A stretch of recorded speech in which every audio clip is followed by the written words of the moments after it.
Hello friends, इस video में हम डिस्कस करेंगे हाईवे इंजीनियरिंग के ऑब्जेक्टिव क्वेश्चंस। क्वेश्चन नंबर 31 से क्वेश्चन नंबर 45 तक। क्वेश्चन 31 है the mechanical extra widening required for 10.5 metre wide pavement on a horizontal curve of a radius R metre is given by. इसमें pavement की width दी हुई कितनी है 10.5 मीटर। इसमें फाइंड क्या करना है हमें, मैकेनिकल एक्स्ट्रा वाइडिंग। हम समझते हैं विड्थ ऑफ रोड या कैरिज वे। यदि सिंगल लेन रोड होगा तो उसकी विड्थ कितनी होगी 3.75 मीटर। टू लेन के लिए रोड की विड्थ होती है 7 मीटर। इसी प्रकार यदि मल्टी लेन है तो हम उसको नंबर ऑफ लेन इंटू 3.5 से मल्टीप्लाई कर देंगे। इसका एग्जाम्पल हम समझते हैं, यदि 4 लेन रोड है तो नंबर ऑफ लेन क्या हो जाएगा यहाँ पर 4। तो थर्ड पॉइंट जो लिखा हुआ है multi lane is equal to number of lane की जगह हम 4 रख देंगे इंटू 3.5 मीटर। तो 4 लेन के लिए विड्थ ऑफ रोड कितनी हो जाएगी 14 मीटर। ओके, अब हम समझते हैं मैकेनिकल वाइडनिंग की डेफिनेशन। मैकेनिकल वाइडनिंग क्या होती है? When a vehicle takes a turn on horizontal curve. जब व्हीकल हॉरिजॉन्टल कर्व में टर्न लेता है तो उसके रियर व्हील्स, उस व्हीकल के पीछे वाले पहिए उसके आगे वाले व्हील्स को फॉलो नहीं करते हैं। आगे वाले व्हील्स का जो पाथ होता है उसको फॉलो नहीं करेंगे पीछे वाले पहिए, तो उसको हम क्या कहेंगे, ऑफ ट्रैकिंग। और इसी कारण हमें वहाँ पर टर्न पर जो हॉरिजॉन्टल कर्व होगा वहाँ पर रोड की विड्थ बढ़ाना पड़ती है, तो उसको हम कहेंगे मैकेनिकल वाइडिंग। यदि ऑफ ट्रैकिंग के कारण जो विड्थ बढ़ाएंगे वो हमारी कहलाएगी मैकेनिकल वाइडिंग। ओके, और साइकोलॉजिकल वाइडनिंग क्या होती है? ड्राइवर के जो साइकोलॉजिकल फैक्टर होगा उसके माइंड में भी कहीं ना कहीं एक रहता है कि जब टर्न लेता है तो उसको ज़्यादा विड्थ की आवश्यकता होती है। टर्न में जो स्ट्रेट पोर्शन में जितनी विड्थ होती है उससे कुछ विड्थ ज़्यादा लगती है टर्न में, तो उसको हम कहेंगे साइकोलॉजिकल वाइडनिंग। इसी प्रकार से हमारी टोटल वाइडनिंग क्या हो जाएगी, मैकेनिकल प्लस साइकोलॉजिकल।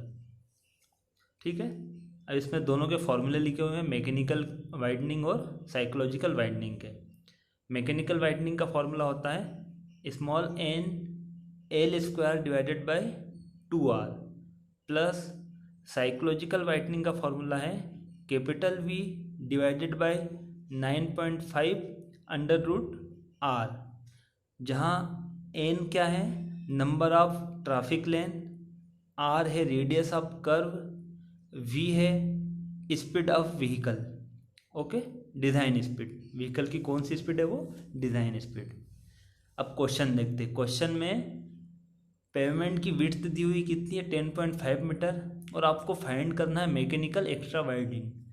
तो हम इस फॉर्मूले में देखते हैं, मैकेनिकल वाइडनिंग का फॉर्मूला हमारा है N L square divided by 2r। Given क्या है हमें, विड्थ ऑफ पेमेंट वो कितनी है 10.5 मीटर। 10.5 मीटर्स का मतलब क्या होगा, नंबर ऑफ लेंस कितनी है 3। जब इसको हम 3.5 से डिवाइड करेंगे तो नंबर ऑफ लेंस कितनी आएगी 3, तो हमारा n का मान क्या हो जाएगा 3। अब इस 3 को हम रखेंगे फॉर्मूले में मैकेनिकल वाइंडिंग में, तो क्या निकलेगा 3l square divide by 2r, ये मैकेनिकल वाइंडिंग का फॉर्मूला। तो हमारा ऑप्शन कौन सा करेक्ट होगा, क्वेश्चन नंबर 31 का answer D. Okay, next question है question number 32। The transition curve used in horizontal alignment of highways as per IRC recommendation is. IRC recommendation Indian Road Congress के अनुसार transition curve का shape क्या होगा। इसको हम समझते, पहले अलाइनमेंट समझते, पहले ट्रांजिशन कर्व समझते क्या होता है।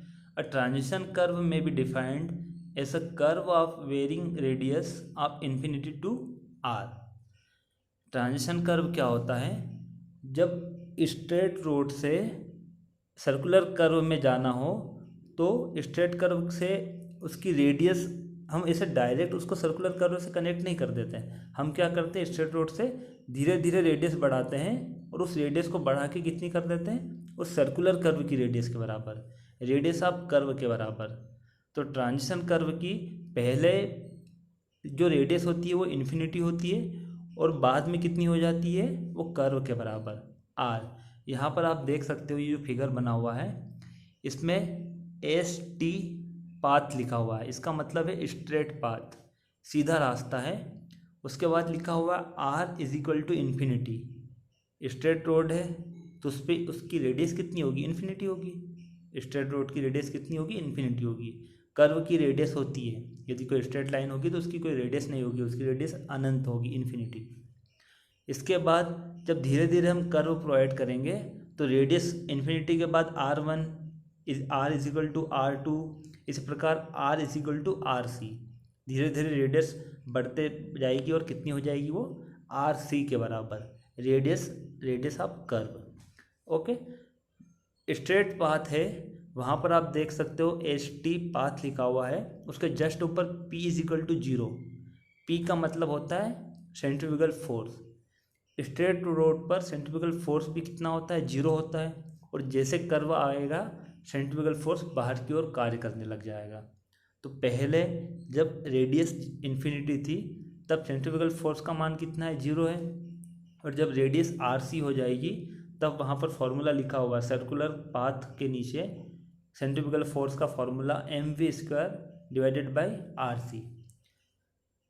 इस प्रकार से हम समझ सकते हैं ट्रांजिशन कर्व, स्ट्रेट पाथ और सर्कुलर पाथ। आप डायग्राम में देख सकते हो स्ट्रेट पाथ और सर्कुलर पाथ को कनेक्ट करता है ट्रांजिशन पाथ। ओके, अब इसका ऑब्जेक्ट क्या होता है, ट्रांजिशन कर्व हम क्यों प्रोवाइड करते हैं। पॉइंट 1 हमारा है to gradually introduce the centrifugal force. जो सेंट्रीफ्यूगल फोर्स है स्ट्रेट पाथ में 0 है तो उसको हम धीरे धीरे इंट्रोड्यूस करवाते हैं। अगर सडनली वो इंट्रोड्यूस होगा तो क्या होगा, व्हीकल में जर्क आ जाएगा, झटका लगेगा उसमें, यदि हम ट्रांजिशन कर्व प्रोवाइड नहीं करेंगे तो। ओके, नेक्स्ट पॉइंट है point number 2, to increase the comfort of passenger. जो पैसेंजर होते हैं उसको कंफर्ट का भी ध्यान रखना पड़ता है हमें। यदि ट्रांजिशन कर्व प्रोवाइड नहीं करेंगे तो उसको कंफर्ट नहीं होगी और जर्क लगेगा। थर्ड पॉइंट है सुपर एलिवेशन भी जब हम प्रोवाइड करते हैं सेंट्रीफ्यूगल फोर्स को बैलेंस करने के लिए, हम क्या प्रोवाइड करते हैं कर्व में, सुपर एलिवेशन। सुपर एलिवेशन का मतलब होता है कि कर्व में रोड की आउटर एज को इनर एज की अपेक्षा हम उठा देते हैं, ऊपर उठा देते हैं, जिससे कि सेंट्रीफ्यूगल फोर्स बैलेंस हो जाए। तो सुपर एलिवेशन सेंट्रीफ्यूगल फोर्स से बैलेंस हो जाता है।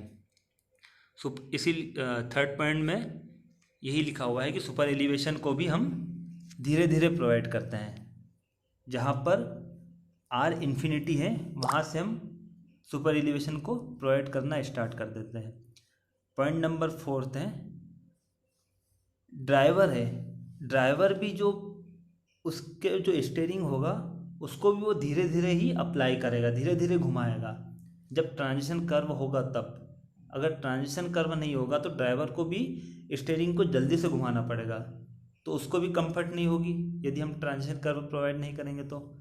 नेक्स्ट पॉइंट है पॉइंट नंबर 5, एक्स्ट्रा वाइडिंग भी जब प्रोवाइड की जाती है तो वो हम ट्रांजिशन कर्व से ही स्टार्ट कर देते हैं। और लास्ट पॉइंट है हमारा कर्व अच्छा दिखे, एस्थेटिक व्यू हो उसका, इसलिए हम ट्रांजिशन कर्व प्रोवाइड करते हैं। ओके, तो इसके ऑब्जेक्ट हैं, ये सारे ऑब्जेक्ट आप पढ़ लेना, इससे क्वेश्चन आ सकता है। जितने 6 पॉइंट मैंने इसमें बताए आपको ये समझ लेना, ये सारे क्वेश्चंस पूछे जा सकते हैं, 6 पॉइंट से 6 क्वेश्चन बन सकते हैं। अब हमारा क्वेश्चन क्या है कि ट्रांजिशन कर्व में उसका शेप क्या होगा। तो IRC रिकमेंडेड करता है कि ट्रांजिशन कर्व जो है उसका शेप स्पाइरल होना चाहिए। क्यों? क्योंकि जो आइडियल कर्व होता है, आइडियल ट्रांजिशन कर्व, उसकी रिक्वायरमेंट जो होती है वो स्पाइरल कर्व फुलफिल करता है, इसीलिए ट्रांजिशन कर्व का शेप होता है spiral. Question number 32 answer A is correct. Okay, next question है question number 33, for design the length of transition curve should be taken which is. यदि हम डिज़ाइन करते हैं तो ट्रांजिशन कर्व की लेंथ क्या होगी। 4 ऑप्शन दिए हुए हैं, अब इसमें हम देखते हैं। फर्स्ट है based on allowable rate of change of centrifugal acceleration. इसके लिए लेंथ ऑफ ट्रांजिशन कर्व का फॉर्मूला क्या होगा, v की पावर कितनी है 3 डिवाइडेड बाय CR। ओके, सेकेंड है based on rate of change of super elevation, उसका फॉर्मूला दो तरीके से हम निकालेंगे। ए है if super elevation was provided by rotating the pavement surface about the inner edge. Super elevation हम दो प्रकार से प्रोवाइड कर सकते हैं। एक तो हम इनर एज को फिक्स रखें और आउटर एज को ऊपर उठा दें, इस प्रकार से हम प्रोवाइड कर सकते हैं सुपर एलिवेशन। और एक तरीका क्या होता है कि हम इनर एज को थोड़ा सा नीचे कर दें और आउटर एज को ऊपर उठा दें। इसका मतलब क्या हुआ कि रोड का जो सेंटर पॉइंट है उसको हम फिक्स रखें, रोड के सेंटर पॉइंट को हम फिक्स रखें और आउटर एज को उठा देंगे E/2, जितना भी सुपर एलिवेशन होगा उसका आधा पार्ट हम आउटर एज को ऊपर उठाएंगे और आधे मान का जो इनर एज होगा उसको हम नीचे कर देंगे। ओके, तो उसको हम कहेंगे rotated about the centre line. तो दो प्रकार से हम लेंथ ऑफ कर्व निकालेंगे इसमें। सेकेंड पॉइंट में आप ए देखना, सेकेंड पॉइंट का जो ए पार्ट है, if super elevation was provided by rotating the pavement surface about the inner as. इस केस में लेंथ ऑफ ट्रांजिशन कर्व का फॉर्मूला होता है capital N into small e, bracket में है W+WE। इन सब की मीनिंग भी लिखी हुई है। E का मतलब क्या होगा, rate of super elevation. Capital W का मतलब होगा विड्थ ऑफ पेवमेंट। WE का मतलब होगा एक्स्ट्रा वाइडनिंग। और capital N gradient of terrain. Okay, second का B, इफ द पेवमेंट, वो F लिखा हुआ है वो इफ है। If the pavement is rotated about the centre line तो डबल इफेक्ट इज अचीव्ड। तो उसमें हम क्या करते हैं 0.5 से मल्टीप्लाई कर देंगे, क्योंकि हम सुपर एलिवेशन को आधा ही ऊपर उठा रहे हैं। आउटर एज को कितना उठाया हमने, आधा, तो हमने 0.5 से मल्टीप्लाई कर दिया। इसी प्रकार ट्रांजिशन कर्व की लेंथ निकालने के दो फॉर्मूले हैं और एक फार्मूला होता है एम्पिरिकल फार्मूला। तो हम क्या करते हैं कि फर्स्ट और सेकंड में से जिसका मान अधिक होता है वो हम लेते हैं। लेंथ ऑफ ट्रांजिशन कर्व कौन सी होगी, फर्स्ट और सेकंड से हम जब कैलकुलेट करते हैं और जिससे भी ट्रांजिशन कर्व का मान अधिक आता है वो हम लेते हैं। तो क्वेश्चन नंबर 33 का आंसर क्या हो जाएगा हमारा, option C, higher of A and B। Question number 33 का आंसर सी इज करेक्ट। और एम्पिरिकल फॉर्मूले भी आप देख लेना, इसमें प्लेन और रोलिंग टेरेन के लिए दिया हुआ है और स्टिप एंड हिली टेरेन दोनों के लिए फॉर्मूले दिए हुए हैं। इसमें V डिज़ाइन स्पीड है और उसकी यूनिट क्या है kmph, किलोमीटर पर आवर, और R है radius of curve in metres. आपको यूनिट का भी ध्यान रखना है। V इसमें डिज़ाइन स्पीड है और R क्या है, रेडियस ऑफ कर्व। इसमें आप ये ध्यान रख सकते हो कि जितने भी एम्पिरिकल फॉर्मूले हैं हाईवे में, जितने भी एम्पिरिकल फॉर्मूले हैं उसमें लगभग जो स्पीड होती है उसकी यूनिट kmph ही मिलेगी आपको और रेडियस ऑफ कर्व की मीटर। ओके, क्वेश्चन नंबर 33 का आंसर सी। नेक्स्ट क्वेश्चन है question number 34, the maximum design gradient for vertical profile of a road is. यदि वर्टिकल प्रोफाइल है, कर्व दो प्रकार के होते हैं, एक हॉरिजॉन्टल कर्व होता है और एक वर्टिकल कर्व होता है। वर्टिकल कर्व को हम समझ सकते हैं, यदि हम पहाड़ पे चढ़ते हैं तो उसको हम कहेंगे वर्टिकल प्रोफाइल है, मतलब ऊपर चढ़ते हैं नीचे उतरते हैं, तो ये हमारी क्या कहलाएगी, असेंडिंग और डिसेंडिंग ग्रेडियंट या वर्टिकल प्रोफाइल।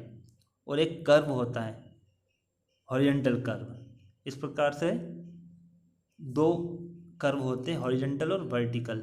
यहाँ पर पूछा गया है कि मैक्सिमम डिज़ाइन ग्रेडियंट क्या होगा वर्टिकल प्रोफाइल के लिए। चार ऑप्शन दिए हुए हैं, ruling gradient, limiting gradient, exceptional gradient और मिनिमम ग्रेडियंट। हम चारों को समझते हैं, चारों क्या है ये। इससे पहले हम ग्रेडियंट समझेंगे। ग्रेडियंट का मतलब क्या होता है। ग्रेडियंट का मतलब होता है कि जो रोड है उसके अलोंग, उसकी लेंथ के अलोंग राइज और फॉल, मतलब चढ़ाव और उतार जो होगा उसको हम क्या कहेंगे, gradient. It is the rate of rise or fall of road level along the length. Road level में जो उतार और चढ़ाव आते हैं उसको हम क्या कहेंगे, ग्रेडियंट। यदि रोड में चढ़ाव आता है हॉरिजॉन्टल डिस्टेंस के रिस्पेक्ट में तो वो क्या कहलाएगा, अपवर्ड ग्रेडियंट या असेंडिंग ग्रेडियंट।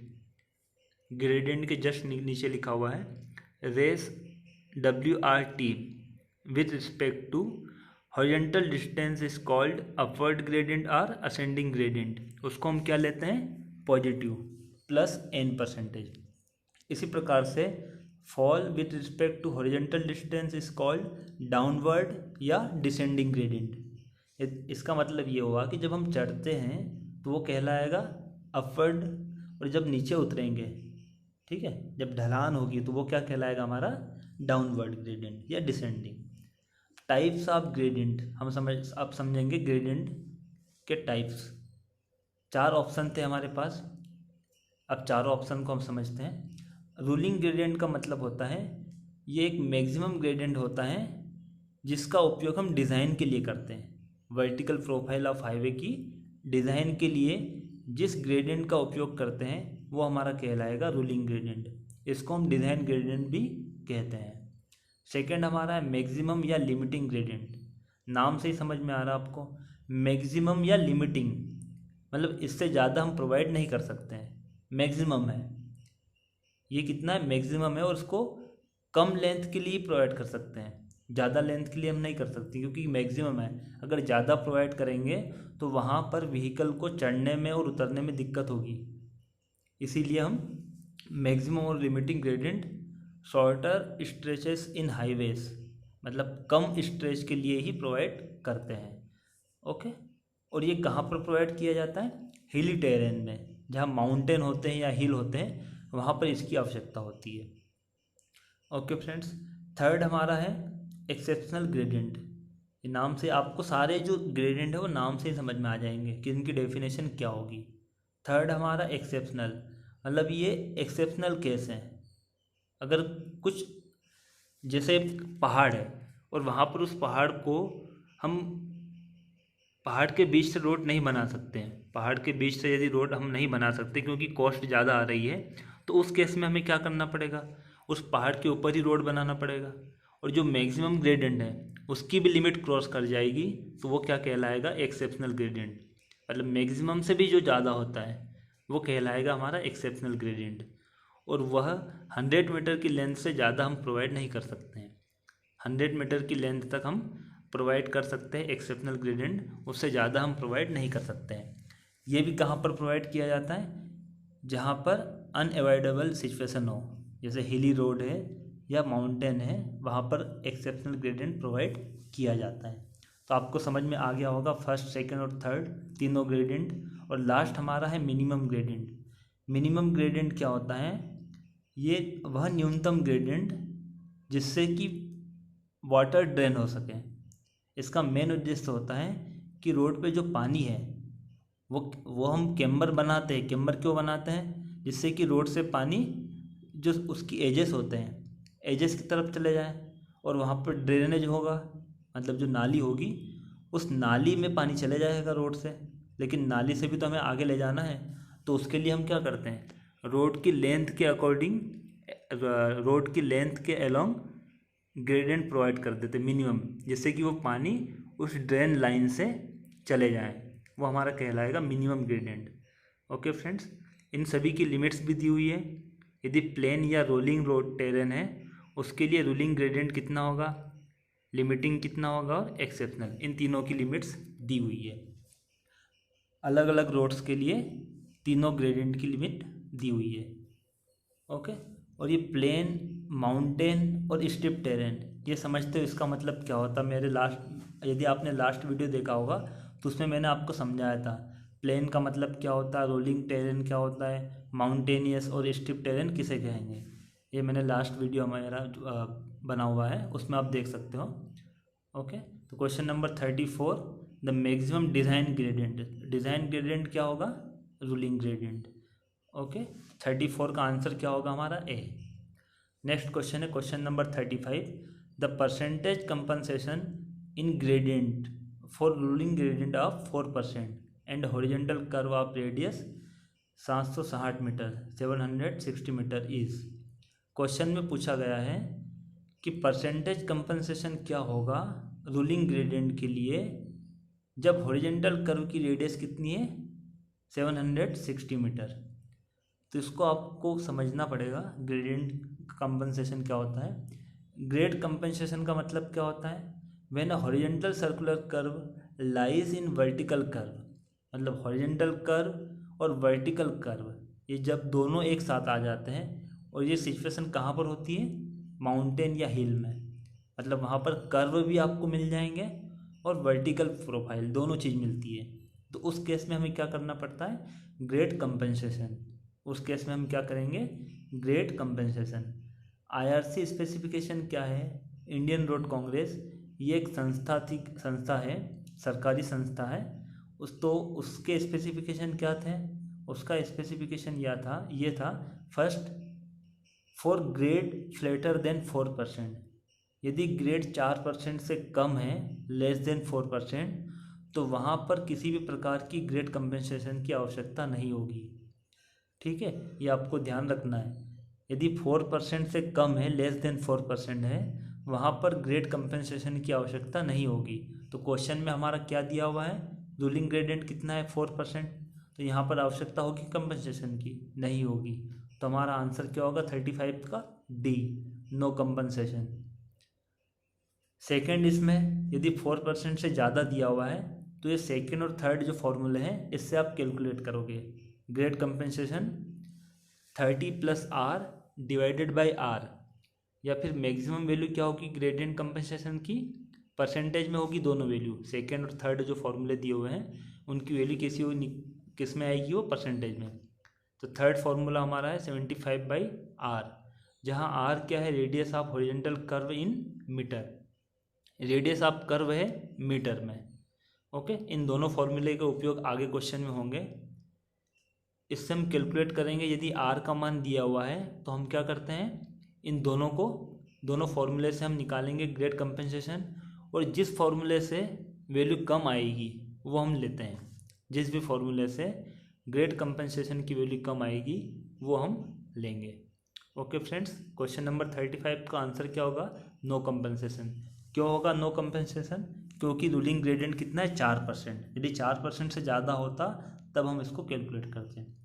नेक्स्ट क्वेश्चन है question number 36, if ruling gradient is 1/20 and there is also horizontal curve of radius 76 metre. Ruling gradient है, इसका मतलब कि वहाँ पर ग्रेडियंट भी है और हॉरिजॉन्टल कर्व दोनों है। इस केस में क्या है, हॉरिजॉन्टल कर्व और ग्रेडियंट दोनों है। तो वहाँ पर आपको क्या करना है, कंपनसेटेड ग्रेड कैलकुलेट करना है कि कितना हमें कंपनसेट करना पड़ेगा। तो वो फॉर्मूले भी लास्ट क्वेश्चन में हमने जो डिस्कस किए थे उसी फॉर्मूले से हम निकालेंगे कंपनसेशन। ग्रेड कंपनसेशन क्या होगा इन परसेंटेज में, 30 + R डिवाइडेड बाई R, एक फॉर्मूला हमारा ये था। इसमें जब वैल्यू रखेंगे हम, R का मान कितना है 76 मीटर, तो उससे परसेंटेज में कितना आएगा 1.39%। ग्रेड कंपनसेशन कितना है 1.39%। ये हमारा फर्स्ट फार्मूला था। Second formula, maximum value of gradient compensation in percentage 75/R, इससे जब कैलकुलेट करेंगे तो कितना होगा उसका मान 0.99%, अप्रोक्सीमेट कितना हो जाएगा 1%। तो मिनिमम ऑफ 1 और 2, ये लास्ट में भी मैं आपको समझाया था कि फर्स्ट और सेकंड जो फॉर्मूले हैं उसमें जिसका भी मान कम होगा, जिस भी फॉर्मूले की वैल्यू कम होगी वो हम एज्यूम कर लेंगे। तो दोनों में से कम कौन सा है, सेकेंड वाला 0.99%। ओके फ्रेंड्स, और हमें दिया हुआ है रूलिंग ग्रेडियंट कितना है 1/20। ठीक है, क्वेश्चन में क्या दिया हुआ हमें, रूलिंग ग्रेडियंट। रूलिंग ग्रेडियंट को हम और क्या कहेंगे, डिज़ाइन ग्रेडियंट। ये लास्ट क्वेश्चन आया था एक, रूलिंग ग्रेडियंट क्या कहलाता है, डिज़ाइन ग्रेडियंट। ये 1/20 है। 1/20 का मतलब परसेंटेज में यदि हम निकालेंगे तो क्या होगा 1/20 × 100। परसेंटेज में हम कैसे निकालेंगे, 1 डिवाइडेड बाई 20 और मल्टीप्लाई कर देंगे 100 से, तो हमारा परसेंटेज में निकलेगा ग्रेडियंट वो कितना आएगा 5%। 5% हमारा रूलिंग ग्रेडियंट था, उसको कंपनसेशन करने के लिए हम ग्रेडिंग कंपनसेशन से माइनस कर देंगे उसको, तो कंपनसेट ग्रेड निकल जाएगी, वो कितनी होगी 5 - 0.99। तो इससे अप्रोक्सीमेट कितना आएगा कंपनसेटेड ग्रेड 4%। क्वेश्चन नंबर 36 का आंसर बी इज राइट, 4%। 4% होगा approximate. Question number 36 answer B. Next question है question number 37, the camber of road should be approximately equal to. Camber की वैल्यू और ग्रेडियंट, उन दोनों में क्या रिलेशन होगा? तो ग्रेडियंट किसके बराबर होता है? लॉन्गिट्यूडिनल जो ग्रेडियंट होता है वो 2 टाइम्स केम्बर होता है। Gradient is equal to 2 times camber. तो केम्बर कितना हो जाएगा? Half time of gradient.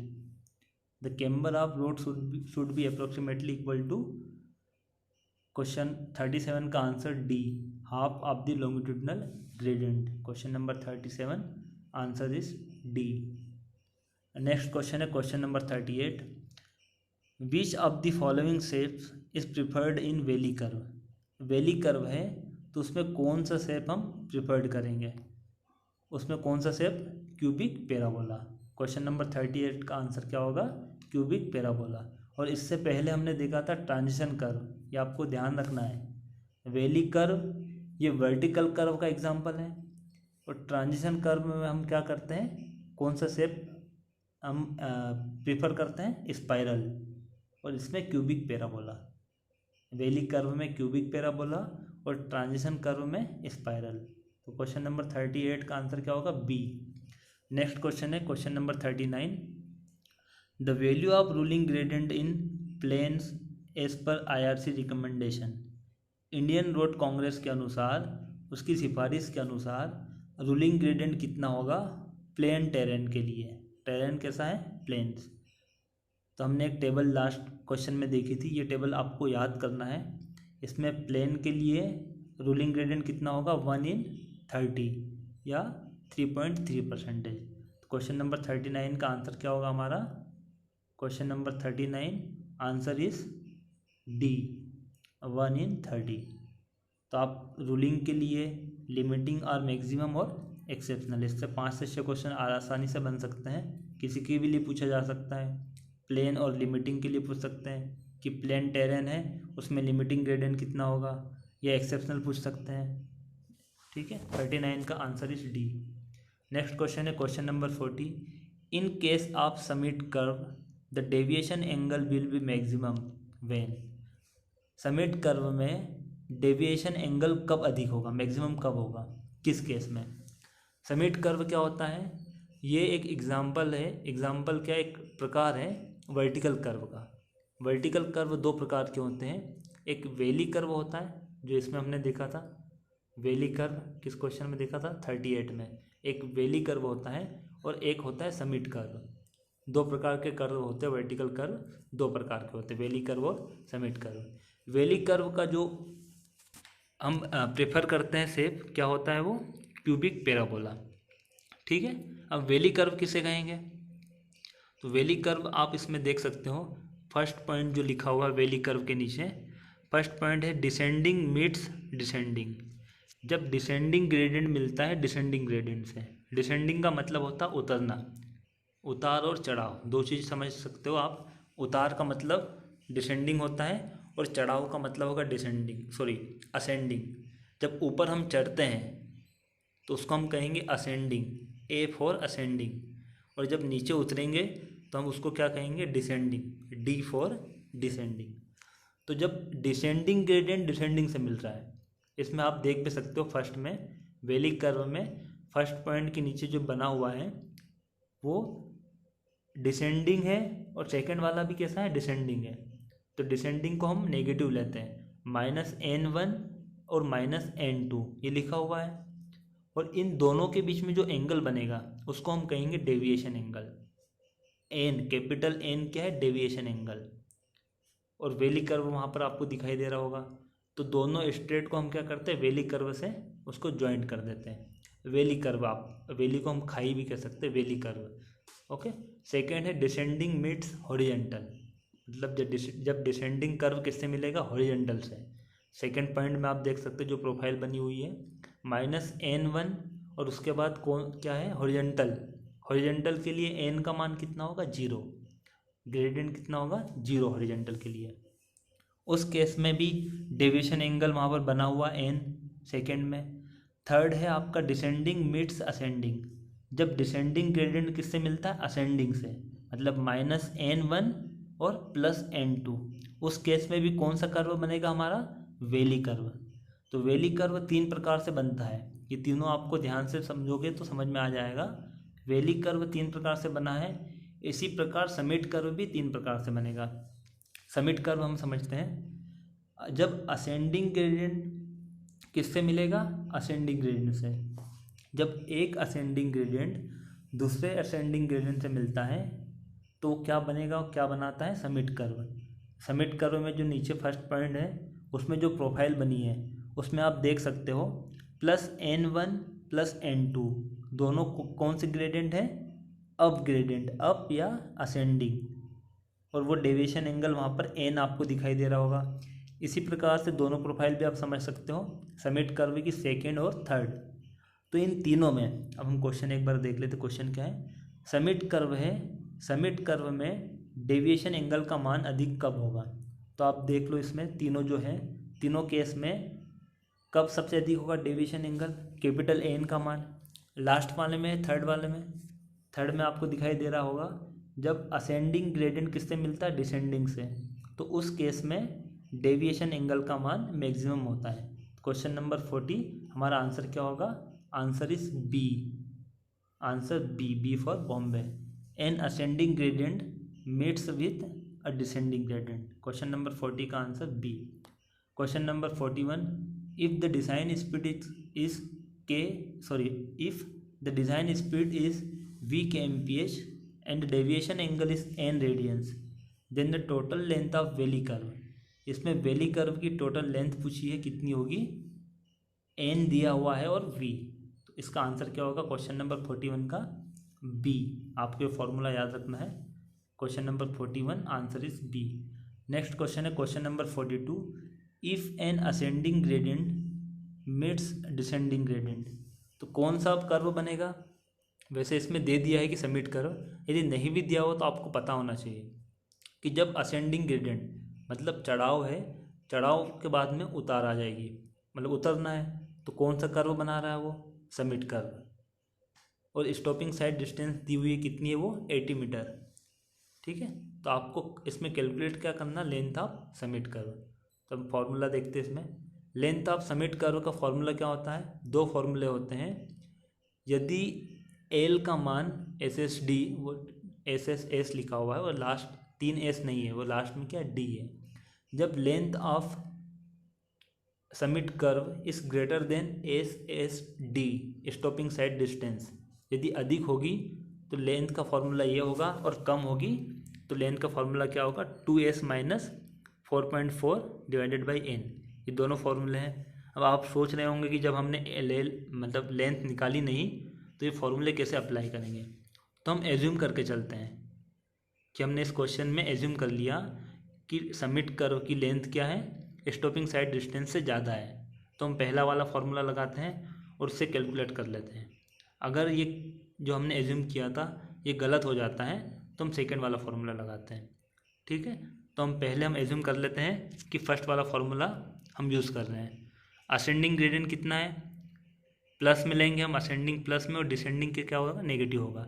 Ascending दिया हुआ है 1/50, परसेंटेज में निकालेंगे तो परसेंटेज नहीं, पॉइंट में निकालेंगे तो कितना हो जाएगा, ये 1 डिवाइडेड बाई 50 करेंगे तो 0.2, और ये कितना होगा -0.2। एसिडिटी कितनी दी हुई है 80 मीटर, डेविएशन एंगल कितना हो जाएगा हमारा n1 - n2, और माइनस माइनस प्लस हो जाएगा तो डेविएशन एंगल का मान कितना हो जाएगा 0.4।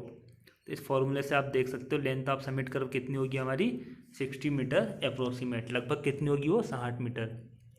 क्वेश्चन नंबर 42 का आंसर क्या हो जाएगा हमारा D for Delhi. Next question है question number 43, highway facility are designed for, highway facility designed for, तो इसके लिए हम पहले समझ लेते हैं ट्रैफिक वॉल्यूम क्या होता है।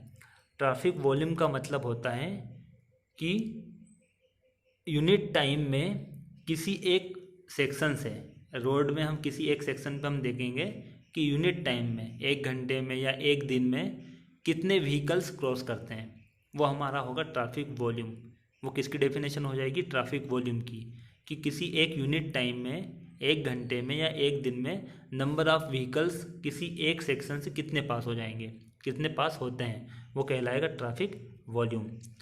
अब थर्टी हाईएस्ट आवरली वॉल्यूम क्या होता है? यह वह वॉल्यूम होता है कि 29 टाइम्स, ठीक है, 30 हाईएस्ट वॉल्यूम क्या होगा? 29 टाइम्स इन अ ईयर। इससे ज़्यादा बार वो एक्सिड, इससे it is that hourly volume which will be exceeded only 29 times, मतलब एक साल में 29 टाइम्स वो एक्सीड हो जाएगा। वह वॉल्यूम जो एक साल में कितने टाइम्स एक्सीड होगा? 29 टाइम्स। तो आईआरसी इसको कंसिडर क्यों करती है? क्योंकि ये इकोनॉमिकल भी होता है और हमारी इंडियन ट्रैफिक कंडीशन है उसके लिए वो बेस्ट होगा, इसीलिए हम इस प्रकार का आवरली वॉल्यूम हम कंसिडर करते हैं। क्वेश्चन नंबर 43 का आंसर क्या हो जाएगा हमारा? C, 30 highest hourly volume. Question number 44, anoscope is used to find. 4 प्रकार की स्पीड दी हुई है, जिसमें पूछा गया है कि एनोस्कोप के द्वारा हम कौन सी स्पीड फाइंड करते हैं। तो हम चारों स्पीड समझ लेते हैं। एवरेज स्पीड क्या होती है? पहले हम स्पॉट स्पीड समझते हैं। स्पॉट स्पीड का मतलब क्या होता है? आपने सुना होगा on the spot. On the spot का वही मतलब है यहाँ पर कि किसी एक स्पॉट पे, मतलब रोड की जितनी जो भी लेंथ है, तो हम किसी एक स्पॉट पे बैठकर वहाँ पर हम एनोस्कोप की सहायता से स्पीड हम मेजर करते हैं। तो वो स्पीड क्या कहलाएगी हमारी? स्पॉट स्पीड, मतलब इंस्टेंटेनियस, किसी एक पॉइंट पर जो स्पीड होगी व्हीकल की उस समय उसकी जो स्पीड होगी वो कहलाएगी हमारी spot speed. Second, average speed. Average speed क्या होगी? कि नंबर ऑफ व्हीकल्स, किसी एक पॉइंट पे हमने 10 व्हीकल की स्पॉट स्पीड निकाल ली और उन 10 का एवरेज जो करेंगे वो हमारी कहलाएगी average speed. Third, space mean speed. Space mean speed का मतलब होता है is the distance travelled divided by average time, मतलब एवरेज टाइम उसको कितना लगा है और कितनी डिस्टेंस उसने ट्रेवल की है। सिंपल फॉर्मूला होगा डिस्टेंस बाय टाइम का। और टाइम मीन स्पीड क्या हो जाएगी? पर्टिकुलर किसी व्हीकल की स्पीड निकालते हैं एवरेज स्पीड, वो होगी हमारी टाइम मीन स्पीड। तो क्वेश्चन नंबर 44 का आंसर क्या हो जाएगा हमारा? B, spot speed. Question number 45, for highway geometric design purpose the speed used is. यदि हाईवे जियोमेट्रिक डिज़ाइन हमें करना है तो उसके लिए हम स्पीड कौन सी यूज़ करेंगे? इसमें 4 स्पीड दी हुई है, तो चारों स्पीड को हम समझ लेते हैं। डिज़ाइन स्पीड या 98th परसेंटाइल स्पीड क्या कहलाती है? It is the speed at or below which 98% of vehicle are moving and only 2% exceeds that limits. इसका मतलब ये होता है डिज़ाइन स्पीड या 98th परसेंटाइल स्पीड का मतलब कि वह स्पीड जिससे कि 98%, मतलब अगर 100 व्हीकल है तो उससे 98 व्हीकल ऐसे होंगे जो इस स्पीड से चलेंगे या इससे कम स्पीड होगी उनकी। सिर्फ 2% ऐसे व्हीकल होंगे जिनकी स्पीड इससे ज़्यादा होगी, वो हमारी कहलाएगी डिज़ाइन स्पीड या 98th परसेंटाइल स्पीड। 15 परसेंटाइल का मतलब भी वही होगा कि 15% व्हीकल इससे कम स्पीड या इस स्पीड से चल रहे हैं और उससे जो 85% जो बचे हुए हैं वो इससे ऊपर ज़्यादा स्पीड से चल रहे हैं, वो हमारी कहलाएगी 15 percentile speed. It is lower safe speed. ये क्या होती है? सेफ स्पीड होती है, न्यूनतम स्पीड। और 50 परसेंटाइल स्पीड क्या हो जाएगी हमारी? सभी का मतलब वही होगा, 50, 15, 85 और 98, सभी का मतलब वही होगा कि स्पीड से रिलेशन है उसका। 50 का मतलब हो जाएगी कि 50% व्हीकल ऐसे हैं जो इस स्पीड से कम चलते हैं। और 85 का क्या हो जाएगा? Upper safe speed. इसको हम क्या कहते हैं? Upper safe speed limit for regulation of traffic. यदि ट्रैफिक का रेगुलेशन हमें करना है तो उसके लिए हम कौन सी स्पीड यूज़ करते हैं? 85th percentile speed. Question number 45 का आंसर क्या होगा हमारा? D for daily, 98th percentile. Thank you. Sorry दोस्तों, ये वीडियो काफ़ी लंबा बन गया क्योंकि इसमें ज़्यादा क्वेश्चन थे। ज़्यादा क्वेश्चन नहीं, क्वेश्चन तो उतने ही थे।